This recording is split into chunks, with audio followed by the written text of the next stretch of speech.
She said she was going on a girls' trip but forgot to block me on her friend's story. I watched her climb into a hot tub with her ex. When I confronted her, she laughed. Grow up, it's not a crime to reconnect. I didn't say a word, just made one move that blew everything up. She's been blowing up my phone ever since, begging, please help me. Man, life just hits you with curveballs sometimes, doesn't it?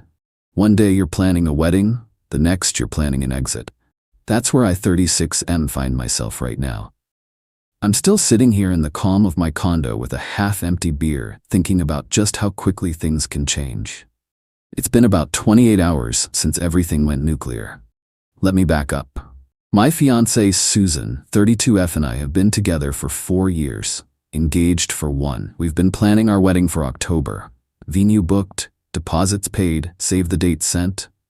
We live together in my condo that I bought before we met, but she moved in 2 years ago. Last Thursday, Susan told me she was going on a girls' weekend with her friend group. Lake house trip, just the usual suspects. Her college friends Megan, Tara, and Jen. They do this couple times a year, no big deal. She packed Thursday night, left Friday morning with a quick kiss and see you Sunday night, don't wait up. I wasn't suspicious at all until Saturday evening. I was scrolling through Instagram when I saw Megan had posted some stories. I clicked through them casually. Lake views, wine glasses, sunset shots. Then a video appeared showing their rental house's back deck with a hot tub. There was Susan, bikini-clad, climbing into the hot tub with some guy. Not just any guy.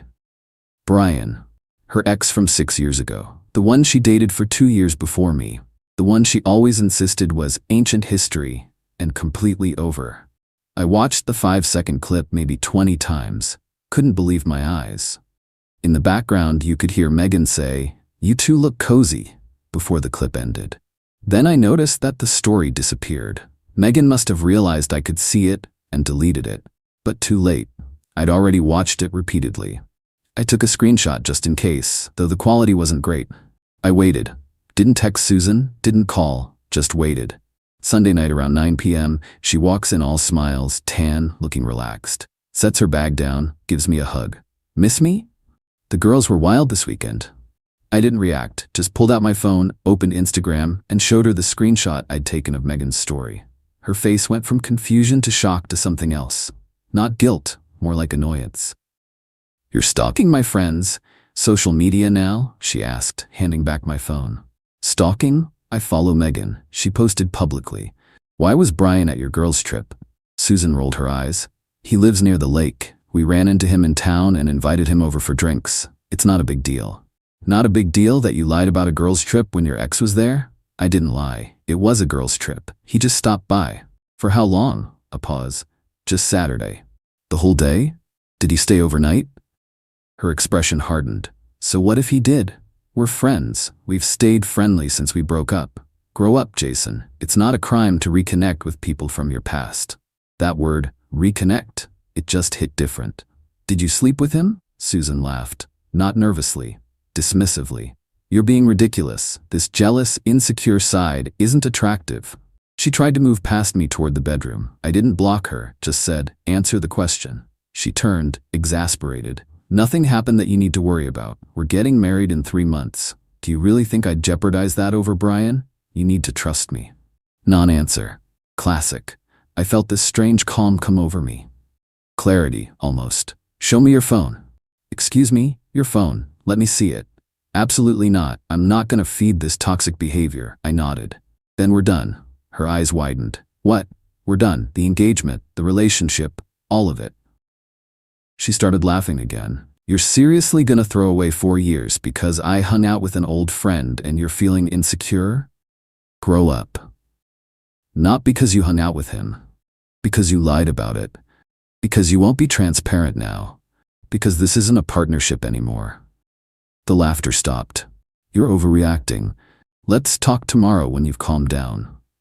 "There's nothing to discuss. I'll be sleeping in the guest room tonight. You should start looking for a new place tomorrow." That's when she realized I was serious. The mask slipped. "You can't just kick me out. My name is on the utilities. I've been living here for 2 years. I have rights." "Your name isn't on the deed or mortgage. You've never paid a cent toward either.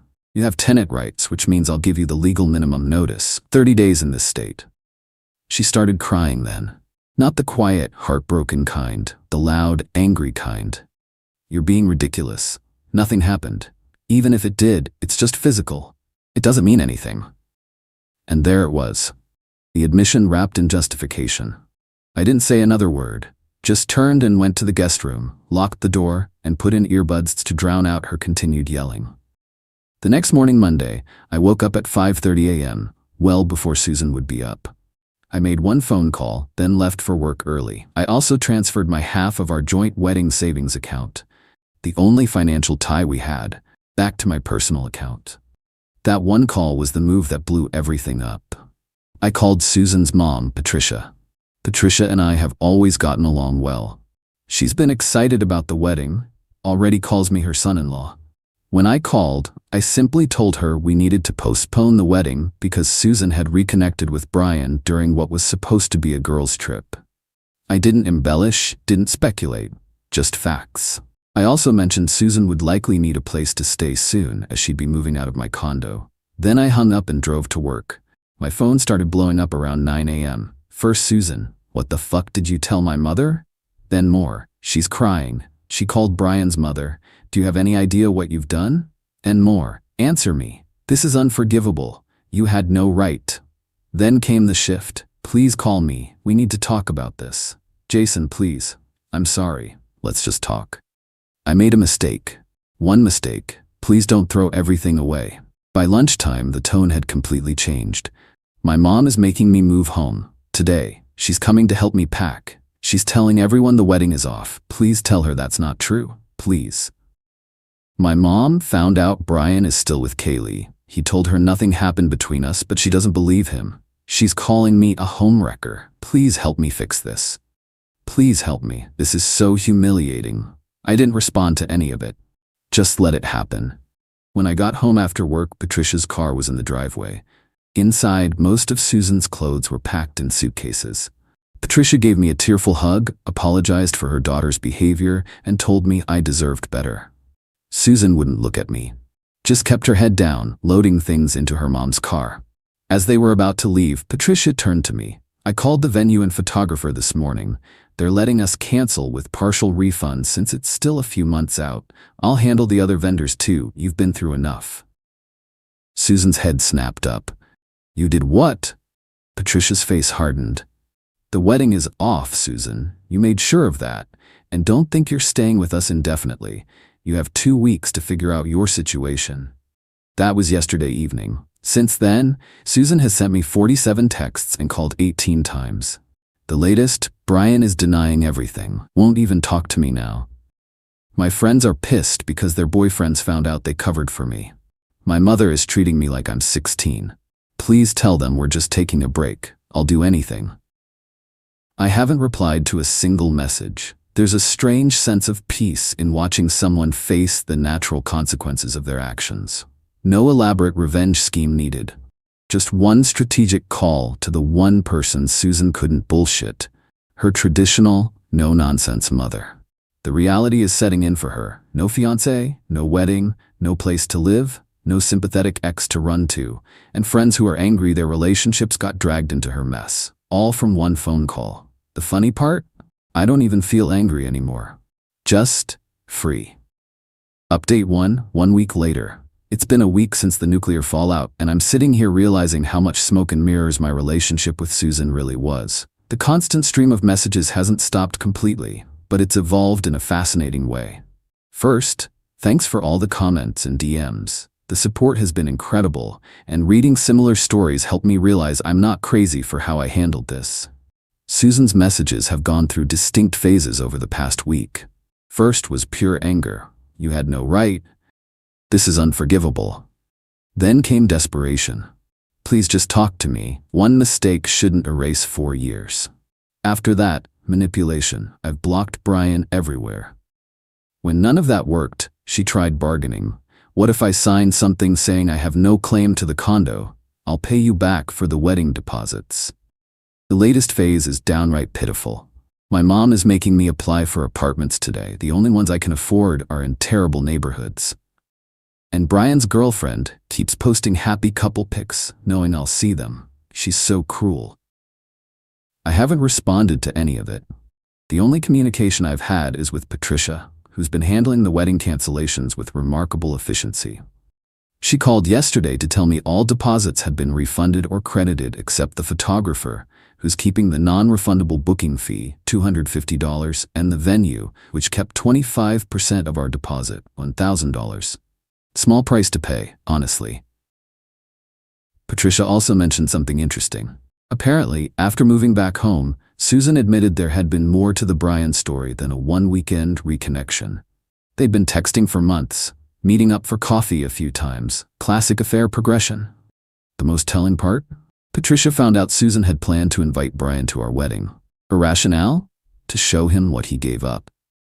The delusion is staggering. Meanwhile, the girls' trip friends are doing damage control with their own relationships. Megan texted me a long apology, claiming she didn't know the full situation and thought Brian just happened to be in the area. Maybe she's telling the truth, maybe not. Doesn't matter to me anymore. On my end, I've been handling the practical aspects.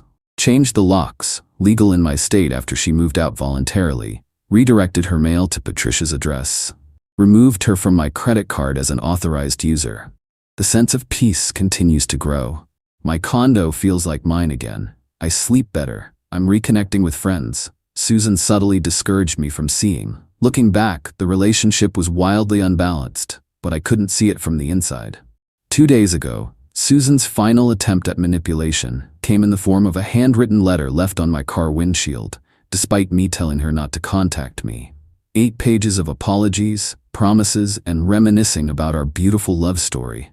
I read it, then shredded it. There was a time when her words would have swayed me, not anymore. Her mom texted me last night.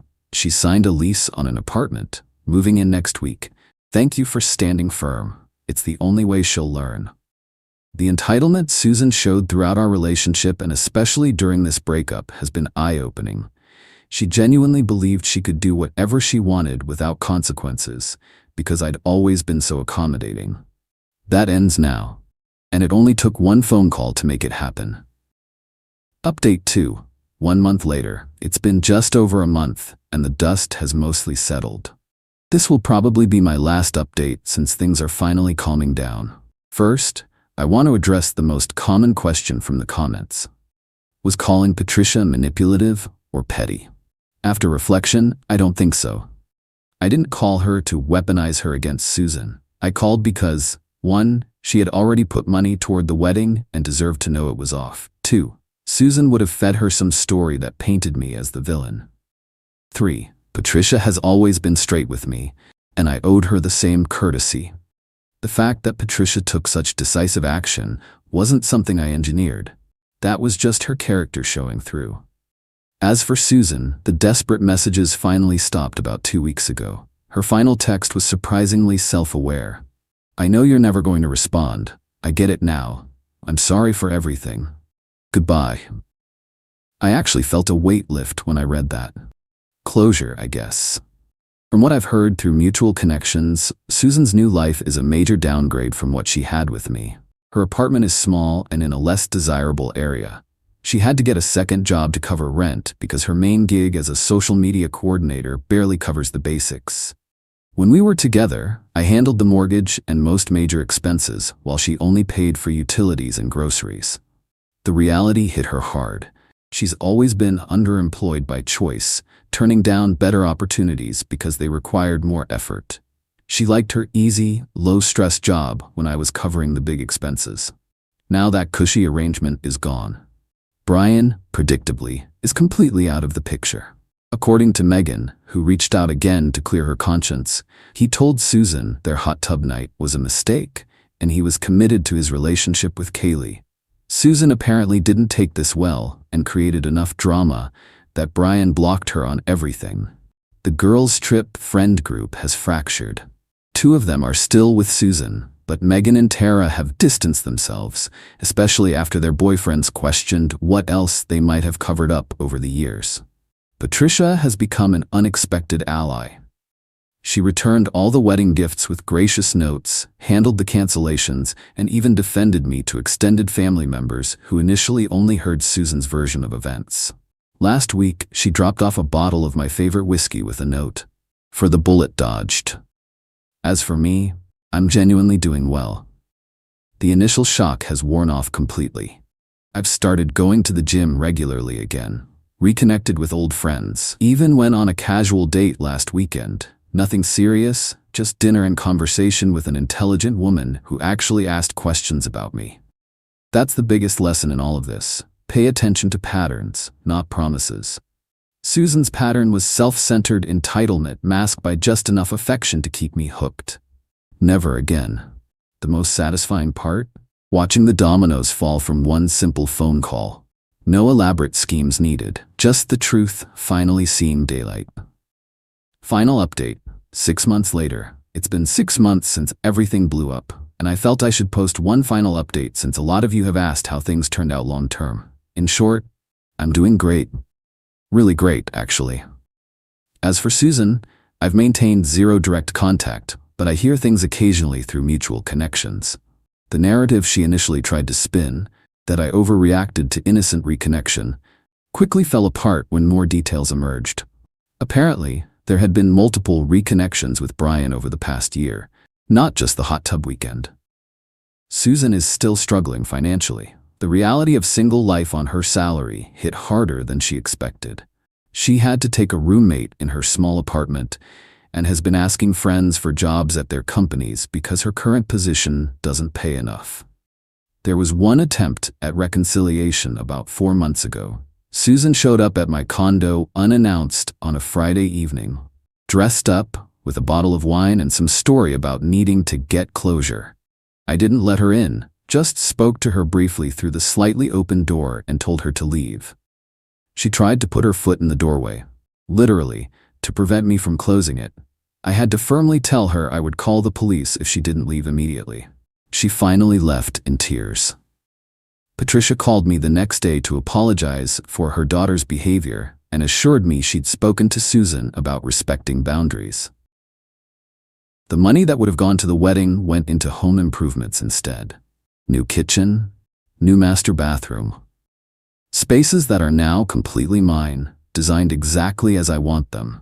I've been dating casually but nothing serious yet, taking my time. Susan made her choices believing there would be no significant repercussions. She assumed I would either never find out or I would forgive her. Or at worst we would break up but she would control the narrative. The one thing she never anticipated was that I would simply step aside and let the truth speak for itself.